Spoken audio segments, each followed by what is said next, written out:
every Hearthstone expansion, there is usually a couple of cards that are, well, extremely questionable why they were made. And I thought it would be fun to look back at the worst cards from each expansion and kind of see how far we have come from all the way from Classic to Fractured and Alterac Valley. If you enjoyed this video and you want to see more like it, make sure you subscribe, and I appreciate you watching. Starting off in Classic, I perused through all of the cards, and there's been a couple nerfs and buffs and changes to cards over time, but I think the worst card overall, in my opinion, is Millhouse Mana Storm.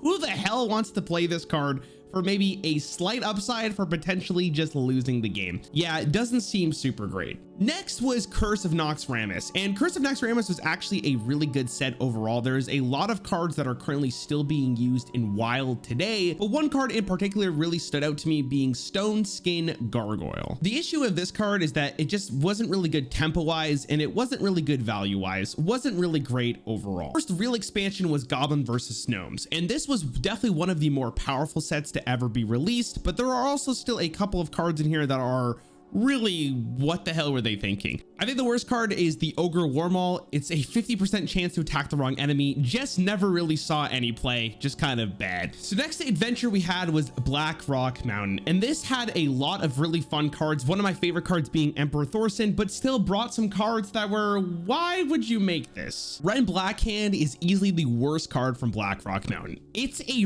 really bad legendary, and its effect is so specific that I don't think I've ever actually seen it be used.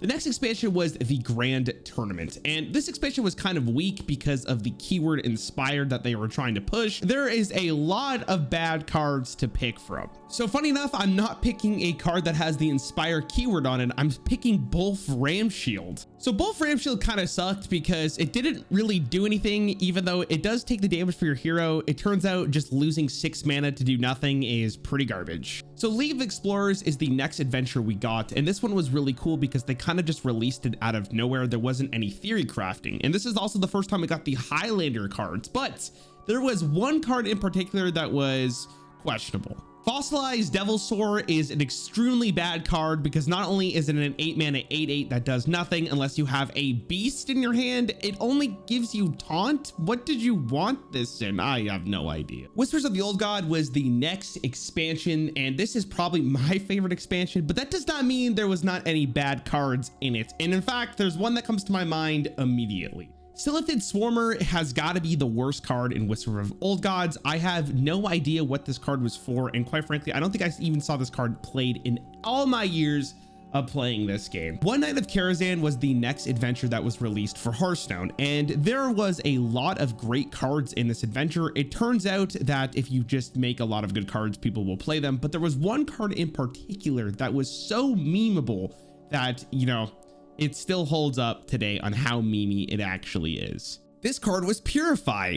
I still don't know why they made this card, and apparently there was some Unicorn Priest deck that might have existed, but my god, this card was absolutely atrocious. Next on the list, we have Mean Streets of Gadgetzan, and this was arguably one of the strongest expansions in the game, but there were still a couple cards that were not inherently great. Now, the card I'm picking as the worst one is Sea Devil Stinger. It's basically Murloc Warlock, which has never really existed, and I don't know why they made this card at all because it didn't really go with any of the archetypes made in this expansion. Next on the list, we have Journey to Ungoro, and this expansion was phenomenal, arguably one of the best designed expansions that we've ever had in the game, and there was a lot of interesting mechanics in here, but there was one card in particular that was really bad. This card was Frozen Crusher, and if you did not know this, after it attacks, it freezes itself, which froze for 2 turns, which made it even worse.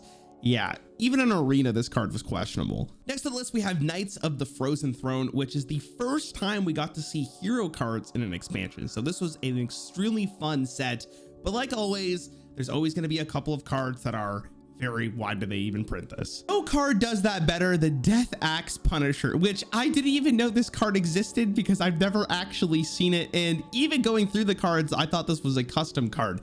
Give a random lifesteal minion in your hand +2/+2 is the most specific battle cry I've ever seen. Yeah, this was really bad. Next, we have one of the most broken expansions ever, Cobalts Catacombs. And my god, the power creeping here went really high up compared to a lot of the previous expansions. But like always, a couple cards were just Why?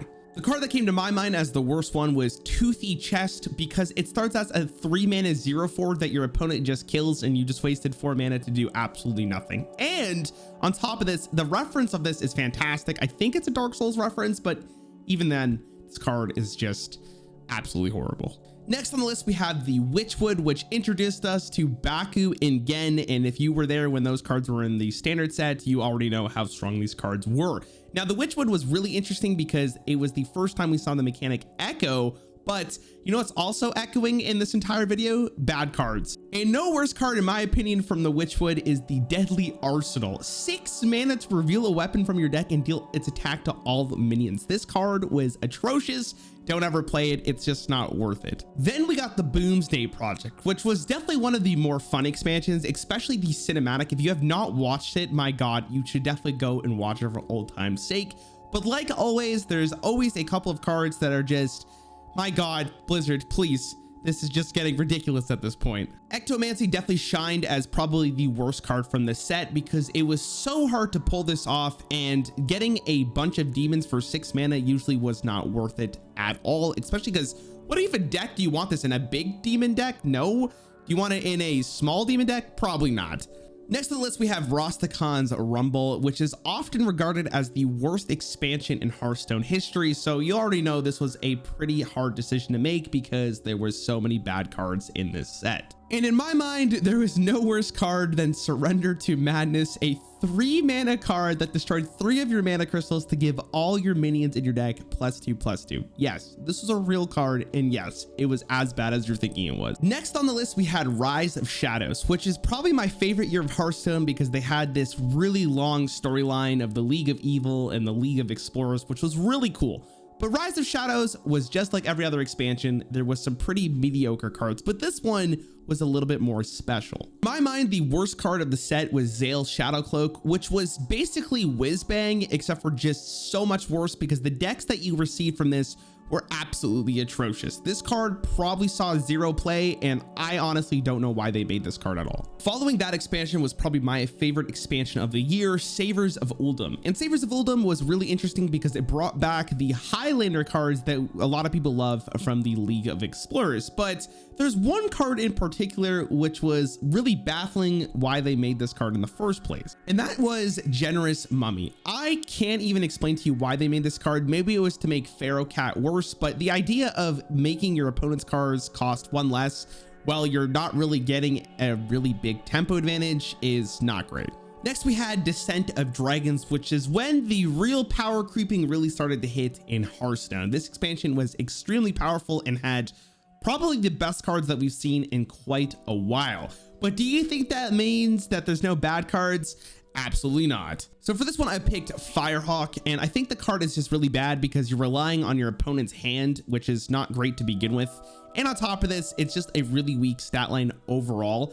But on top of this, this was actually a really hard expansion to pick a bad card from. There is a lot of good cards here and not a lot of weak ones. So hope you understand where I'm coming from.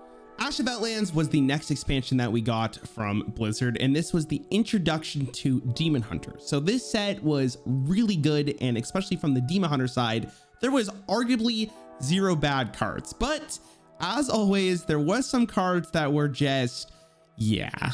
And that card for me was Vivid Spores. The issue with this card is that you never really had a good enough board to spend 4 mana to resummon them. And even if you did, you probably got this card off a Discover, which usually means you never really wanted to put it in your deck in the first place. Next, we got Scalamans Academy, which in my mind is the strongest expansion that they have ever released because the card quality here is absolutely insane. And this one was actually pretty hard to find a bad card in because it felt like this expansion was fantastic. It was very powerful and there was a lot of very powerful things to do.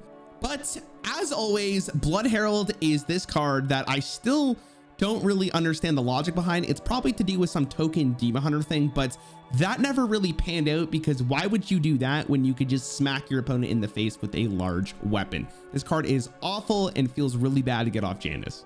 Then we had Darkmoon Faire, which was a really cool expansion thematically and had a lot of quirky and fun characters in. but this expansion was really weak compared to United and Stormon, and it felt like a lot of the cards were just not going to see play. Speaking of a card that saw 0 play, Saddlemaster. 3 mana 3/4 after you play a beast, add a random beast to your hand. I wonder if this card saw any play. If you guessed no, it did not, you are 100% correct. This card is very weak and it costs too much mana, and I don't know why they made it. Forge of the Barons was the Nest expansion, and this expansion was actually pretty good in terms of what they were going for. It was also the first expansion of the new year, so this had a lot of expectation on it to really shape the meta. You know what didn't shape the meta though? These caravans, especially Tiny Finn's caravan, which is so bad for Shaman, and just, oh my god. This card should have just been at the end of your turn draw, Murloc. Why didn't you do this, Blizzard? Next, we had United and Stormon, which people often find either really good or really bad because of how impactful the quest lines were for this expansion. And even though a lot of people look at this expansion as one of the best ones, like normal, the quest could not hide all of the bad cards in this expansion. There actually wasn't a lot of bad cards in this expansion, but Dreaded Mount was just, yeah, 3 mana to give a minion +1/+1, and you basically just get a 1/1 Dreadsteed when it dies. Was really bad, never saw any play, but it also just might have not seen play because most of the decks in this metagame were just kill you from hand. So the last expansion that we got for this video is Fractured in Altarok Valley, and this is the final expansion of the year, and quite frankly this expansion is pretty great. There's a lot of really fun cards, and even though it is following United and Stormwind, I feel like it has made a big enough impact on the metagame to be a pretty great expansion. But there is one card in particular that really stood out to me as bad. And that card is Kobold Taskmaster, which just gives you 2 armor scraps in your hand that cost 1 mana to give a minion +2 health. This is a very specific card, and the fact that it's not even good tempo is just absolutely garbage. Anyways, that has been my list for the worst card for every single expansion. I hope you guys ended up enjoying this video, and if you did, I would really appreciate a like and a subscription, and I hope you have a very great day. You look fantastic.